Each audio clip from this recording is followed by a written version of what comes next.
according to reports this morning, a 14-year-old autistic girl was, and I want you to take this in, handcuffed, then thrown into custody for 20 hours, then had her underwear cut off whilst she was menstruating, and then forcibly strip-searched by 6 officers in the presence of male officers.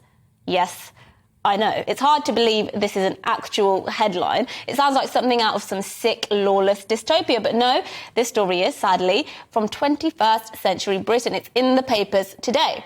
In the largest police force in the country, no less. Well, the girl, according to her mum, is extremely vulnerable. She has learning difficulties and a history of self-harm. And she only ended up in this situation after being wrongly accused of something she didn't do. That's fact. She was found not guilty of the charge against her by a court of law. And this took place in December of 2020, the same month when another 15-year-old girl known as Child Q was strip-searched at school after she was wrongly accused of possessing drugs. What are the Met actually playing at? There seems to be a stream of endless failures from the force of late. And yes, I know it may be a few bad apples, but it seems that the whole damn tree needs to get a root and branch uproot at this point.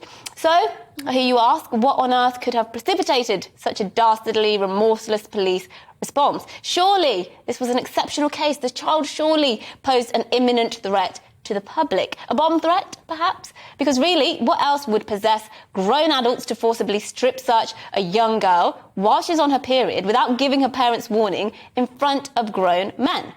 Well, the story goes, this is according to her mother, that the girl was out with friends when an argument with 2 boys erupted, who then called the police and claimed to be victims of an attempted knife-point robbery.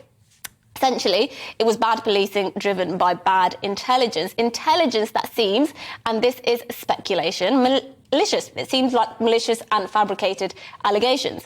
If that is the case, it could have easily been your child, it could have easily been my child, stitched up by some petty kids.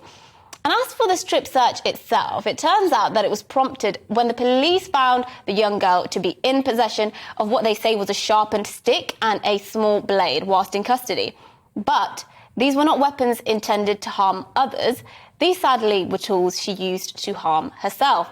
And that's not speculation. A court of law actually found the girl in question not guilty, as I said, of possessing a weapon after accepting that she was indeed carrying that for self-harming purposes.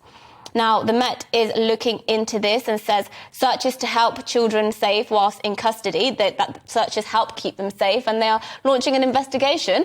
Well, the Met's Deputy Assistant Commissioner Lawrence Taylor said this, and I quote, "The worst case scenario would be that we stop strip searching in its entirety and a young child dies in custody because they're in possession of a knife or drugs that they use to harm themselves."